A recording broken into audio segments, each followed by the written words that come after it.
En alguna época de mi infancia jugaba con mis amiguitos a simular profesiones. Simulemos que éramos bomberos, juguemos a que éramos policías, astronautas, pilotos, simulemos que éramos médicos. Un día, por ejemplo, le dije a mi amiguita Sandrita que simulara que fuéramos novios, pero no aceptó la simulación. Cuando éramos pequeños, simulábamos para jugar a ser grandes. Y ahora los profesionales también usan los simuladores, pero no como un juego. Un simulador, un medio para entrenar alguna habilidad, que puede ser motora o puede ser cognitiva, o las dos.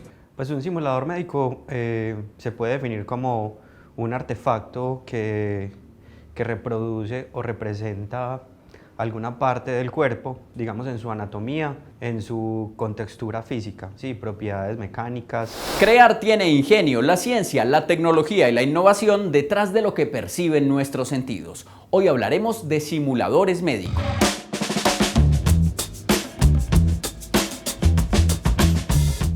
Les conté que también simulábamos ser médicos. Generalmente en el juego había un paciente, un médico, dependiendo cuántos niños fuéramos, pues metíamos más el de la ambulancia, los camilleros, la enfermera, el familiar. Pero mientras nosotros simulábamos ser médicos, los médicos y otros profesionales utilizan los simuladores para ejercer mejor su profesión. El uso de simuladores en general lo que busca es el entrenamiento de habilidades motoras y cognitivas en cualquier área. Un ambiente de simulación es importante, sobre todo en actividades o profesiones que tienen un alto riesgo. Un piloto es un profesional de alto riesgo, porque imagínense un piloto inexperto o que ese piloto no practicara antes de tener un vuelo con pasajeros. Pues debe hacerlo, ¿no? No es como que, ay, suélteme ese Airbus que no, yo ya manejé avioneta, eso es casi lo mismo. No es así de sencillo. Tienen que practicar antes. ¿Y dónde lo hacen? En un simulador de vuelo. Lo mismo pasa con los astronautas, que llegaron al espacio y sin la menor idea de cómo es eso de no tener gravedad. Pues tienen que practicarlo. ¿Y dónde? En un simulador de gravedad. ¿Qué es lo que se busca? Pues reducir los errores, y al reducir los errores pues se reducen los tiempos, se reducen los costos y los riesgos. Esta idea nace de un cirujano del Hospital Pablo Tobón Uribe, el doctor Salim Pereira, que dentro de su día a día se cuestionó por qué los dispositivos de abdomen abierto eran o muy costosos o poco seguros para el paciente.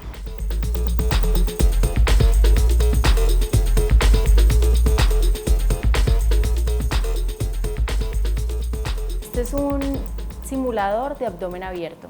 Un abdomen abierto es un procedimiento quirúrgico que se realiza cuando hay mucha hipertensión dentro del abdomen, entonces necesitan liberar esa presión y el abdomen, al ser abierto, los músculos se contraen, entonces este abdomen va a continuar abierto durante varios días. Este simulador consta de esta parte que fue una impresión 3D que simula la parte ósea, esta parte que son unas siliconas. Dentro de este simulador hay una bolsa de PVC, que es la que se infla y la que me va a dar los diferentes grados de hipertensión intraabdominal. Entonces, esa bolsa de PVC está conectada con este tubo a este insuflador. Este insuflador me puede dar los 4 grados de hipertensión intraabdominal, que se reflejan con diferentes colores. Y podemos ver cómo se va inflando la cavidad abdominal. Y entre más se infla, más se abre la herida. Este simulador lo validamos con 25 especialistas del Pablo Tobón y de la clínica del CES. Ese proceso de validación fue muy satisfactorio porque a los cirujanos les llamó mucho la atención la facilidad con la que se instala y el hecho de que no necesiten llevar al paciente a un quirófano cada vez que quieran ver la herida o que necesiten destensionar el dispositivo o antes tensionarlo porque el paciente está mejorando. Este simulador es útil porque le permite tanto a los estudiantes de cirugía como a los cirujanos expertos practicar habilidades de cirugía de abdomen abierto. tanto para mantenerse a la vanguardia como para probar nuevos dispositivos, para no tener que hacer uso ni de animales ni de cadáveres. El material mostró resultados positivos en cuanto a citotoxicidad, hemocompatibilidad, entonces digamos que no es perjudicial para las células del cuerpo humano. Y este simulador fue una gran ayuda para estar en constante validación y en el constante rediseño del dispositivo. Aquí podemos ver cómo hay diferentes versiones del dispositivo. Esto duramos aproximadamente 2 años y medio y actualmente tanto el dispositivo como el simulador están buscando ser patentados.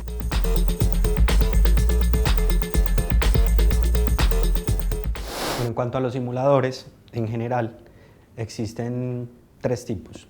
Los simuladores físicos, los simuladores que manejan tecnología de realidad virtual y los híbridos que combinan lo físico con lo virtual. Entonces, en los simuladores físicos, lo que uno tiene es un artefacto real que puede tocar, que puede ver, que puede sentir y que puede interactuar con él. Estos simuladores físicos tienen componentes mecánicos, tienen también componentes electrónicos, sensores que responden a los estímulos de la persona que hace el entrenamiento. Para que vayamos entendiendo, existe la realidad física y la realidad virtual. La realidad física es el mundo en el que usted y yo estamos y que se puede ver y tocar. Usted dirá, pero este man está en la pantalla, yo lo puedo ver, pero no lo puedo tocar. Pero si me ve por ahí en la calle, sí me puede tocar y va a decir, ay, mira, si era verdad tanta belleza. Un simulador físico se puede ver y tocar. Y la realidad virtual es un mundo construido en un computador que trata de parecerse al mundo físico. Pero para acceder a la realidad virtual se necesita de un dispositivo tecnológico. ¿Cómo es entonces un dispositivo de realidad virtual? Un simulador virtual, o sea, básicamente requiere de unas gafas de realidad virtual y de un equipo de programadores que recreó un ambiente específico para el entrenamiento. Entonces, cuando uno se pone las gafas, queda sumergido en un ambiente gráfico. En ese ambiente gráfico uno tiene las gafas y además tiene unos controles y le permiten a uno interactuar con herramientas. Entonces, ¿qué tipo de herramientas? Por ejemplo, pinzas o un martillo. No se trata solo de ejecutar el procedimiento en el aire, sino que también tienen alguna respuesta a los movimientos. En el ambiente gráfico y el sensor que uno tiene en la mano le devuelve a uno una especie de fuerza de acción-reacción, que es lo que en realidad virtual se llama la háptica del dispositivo.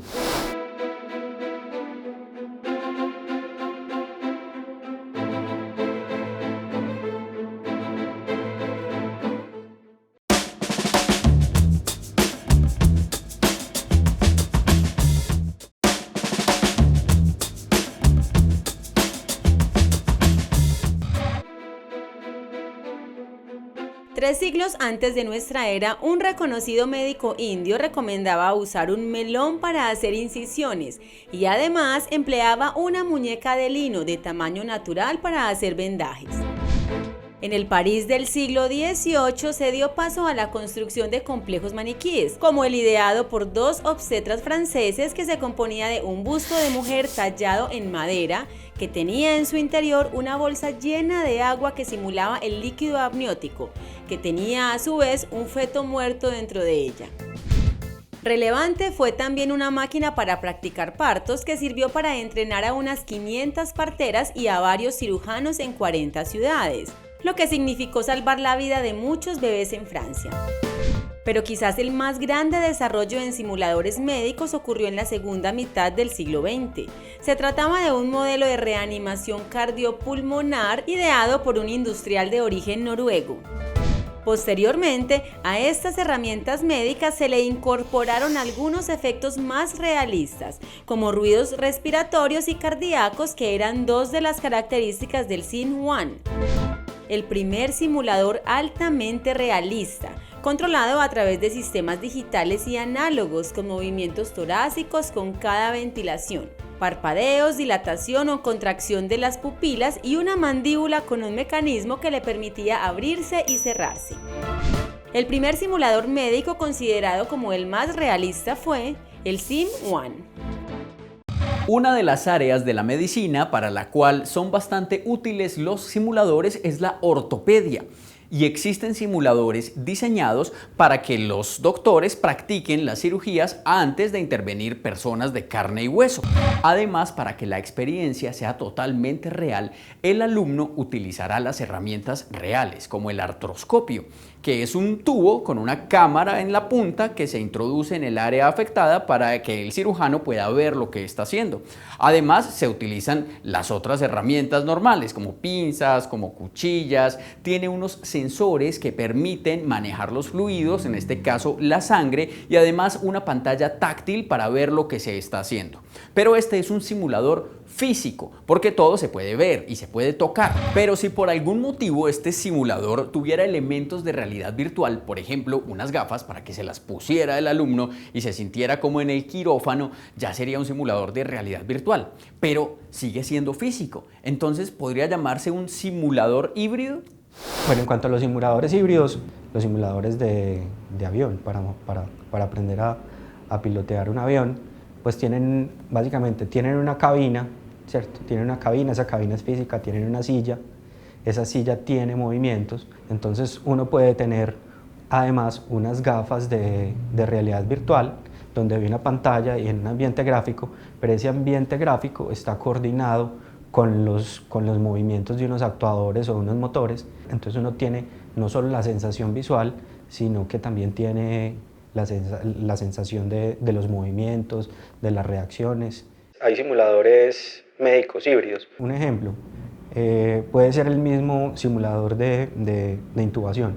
Entonces uno lo que tiene es una cabeza que representa la cabeza de una persona y un torso, en donde están básicamente los pulmones. Uno puede ponerse las gafas y uno ya puede ver texturas, ojos, pelo. Es como una sobreposición de lo virtual sobre lo real, que eso ya no es realidad virtual, sino es algo que se llama realidad aumentada. Voy a hacer mi mejor esfuerzo para explicar qué es la realidad aumentada. Lo que tengo al frente, lo que veo con mis ojos es la realidad, pero si pongo el celular en medio de mis ojos y la realidad, pues estoy captando la realidad con la cámara del celular. Y si a lo que estoy viendo, que esa Debian que está en la cámara, le agrego con ayuda de unos filtros cosas que no existen en la realidad, por ejemplo, un bigote o un sombrero, pues ya parece un actor mexicano de los años 80. Eso es lo que hace la realidad aumentada, aumentarle a la realidad cosas que no tiene. Y sabemos que hay simuladores que tienen realidad aumentada, pero a nosotros, los seres humanos comunes y corrientes, ¿para qué nos sirven esos simuladores médicos? ¿O es algo que solo le sirve a los profesionales de la salud? A nadie le gustaría que un médico, un residente de primer año, pues entrenara sus habilidades con, no sé, con la mamá de uno. Entendido, me quedó claro y tienen toda la razón. Prefiero que ensayen en los simuladores antes que en mi mamá, mi papá, mi hermana o mi novia. ¿A quién le miento? No tengo novia, ni siquiera en simulación. En fin, que vivan los simuladores, que permiten que los profesionales de la salud puedan perfeccionar sus técnicas antes de llegar a los pacientes de carne y hueso. Entonces es importante reducir el error humano mediante actividades de simulación. Su función básicamente es tratar de que una persona que se está entrenando en algún tipo de procedimiento pueda usarlo y hacer sus primeras prácticas y tener una introducción de forma controlada, programada y segura en un artefacto donde si algo sale mal, pues no incurre en ningún riesgo ni para él ni para una persona. Los más populares y los más conocidos y los que uno ve en los hospitales o en algunos centros de simulación de la ciudad tienen que ver con manejo de la vía aérea de adultos y de niños en el área cardiovascular, en el área de ortopedia, ¿cierto? De la laparoscopia. Es un desarrollo de innovación porque integra muchas de las, digamos, cualidades que tienen diferentes aparatos tecnológicos relacionados con la laparoscopia, pero además tiene un componente de innovación que es supremamente importante y que nos ha permitido trascender y trabajar en conjunto.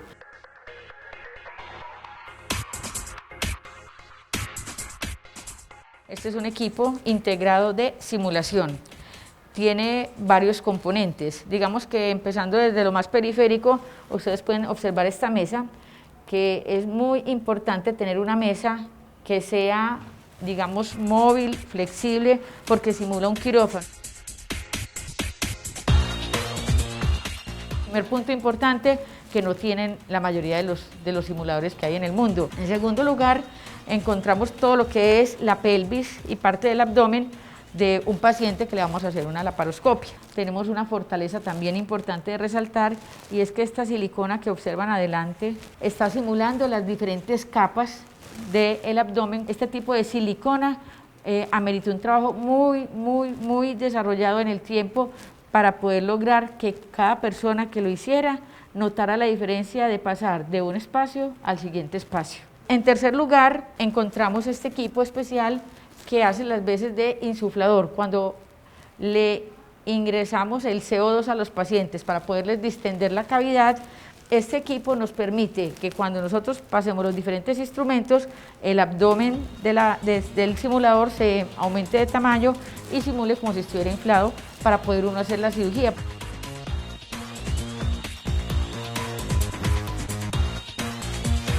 Este equipo de simulación en laparoscopia tiene una importancia muy grande, y es que muchas de las complicaciones en laparoscopia suceden en dos momentos importantes de cuando uno está interviniendo el paciente. El primer momento es cuando esté pasando la aguja de Beres. Hacemos una pequeña incisión cerca del ombligo y lo que hacemos es pasar esta agujita de Beres y hay posibilidad de hacer daños en las estructuras cercanas, por ejemplo en el intestino, en el estómago, en las arterias, en los vasos, ¿cierto? Y podría ponernos en riesgo la vida del paciente. Y la manera de comprobar de que lo que hice estuvo bien hecho es cuando unimos el insuflador a la aguja de Beres. Como ustedes pueden observar aquí, tiene un canal por donde estaría entrando entonces esta presión y nos mostraría cómo está esa presión en el abdomen.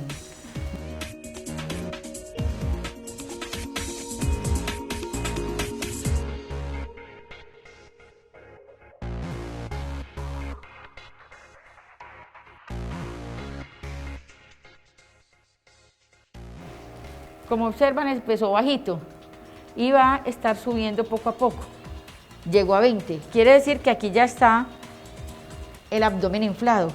El siguiente paso sería pasar el trocar. El trocar es otro instrumento especial que debemos pasar, digamos desde la ginecología lo pasamos sin una cámara porque no tenemos cómo verlo y tenemos que estar muy seguros de que lo estamos pasando bien, porque en ese momento es el punto más crítico donde podría presentarse una complicación importante y eso implicaría incluso perder la vida de un paciente. Ya lo pasé y se ajusta con el insuflador. Entonces aquí ya está colocado el trocar y ya lo demás sería colocar el resto de los instrumentos para poder empezar a hacer nuestras cirugías.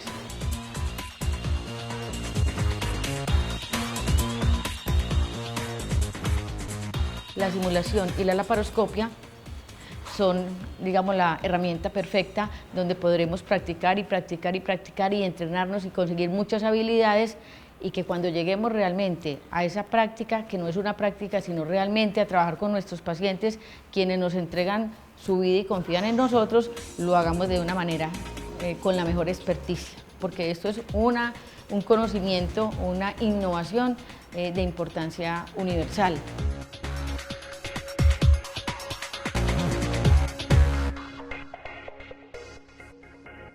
Y no solo los simuladores sirven para entrenar estas habilidades, sino que sirven para mejorarlas, ¿sí? Y además mantenerlas. Entonces, por ejemplo, un simulador para el manejo de la vía aérea, donde se tiene que hacer la intubación de un paciente para brindarle soporte respiratorio, uno de los sensores comunes en estos simuladores es uno que está ubicado en los dientes, porque al uno introducir el videolaringoscopio, que es el dispositivo médico con el que se realiza la intubación, uno pudiera estar afectando algunas de las piezas dentales. Entonces, estos simuladores vienen equipados con un mecanismo que cuando uno hace mucha presión sobre los dientes emite un sonido o simplemente activa un sensor que emite una luz o una alarma, y es lo que indica que hay un problema o que se está haciendo mucha presión sobre los dientes. Tienen canales que representan las venas y las arterias, y uno pudiera entrenar la aplicación de medicamentos reales, y están equipados con tecnología que puede leer la cantidad o la dosis del medicamento y emitir alguna retroalimentación sobre si apliqué la cantidad de medicamento que era necesaria y el medicamento adecuado.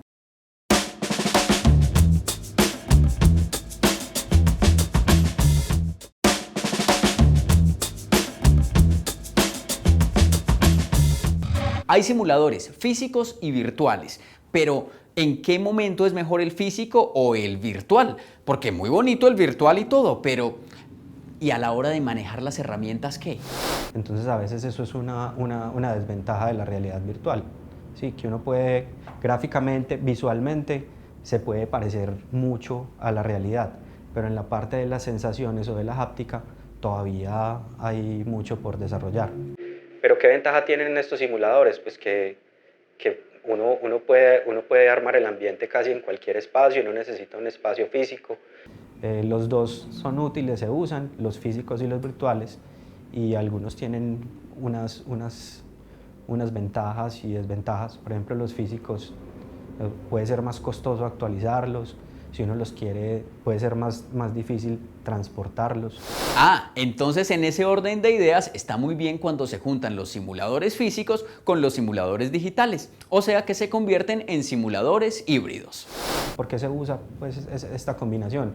Porque por lo que mencionaba ahora, que es difícil a veces reproducir las sensaciones, sí, físicas en un simulador virtual.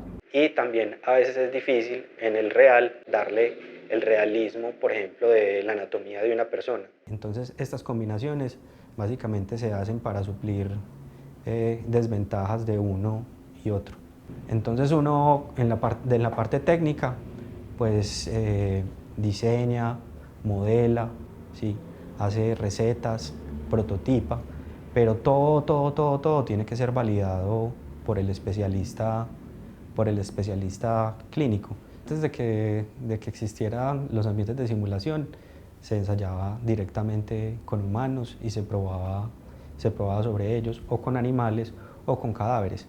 Finalmente, el objetivo de la tecnología es mejorar la calidad de vida de las personas.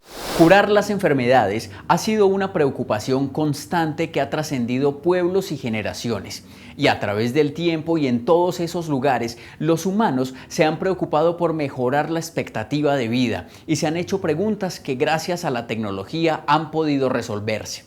Hoy, mejorar las destrezas de los aprendices de medicina ha sido posible gracias a simuladores que se han creado con diferentes propósitos. Hay simuladores físicos, virtuales e híbridos, y todos son una realidad gracias a personas que se han atrevido a pensar diferente y que han puesto la ciencia y la tecnología al servicio de la medicina. Crear tiene ingenio, la ciencia, la tecnología y la innovación detrás de lo que perciben nuestros sentidos.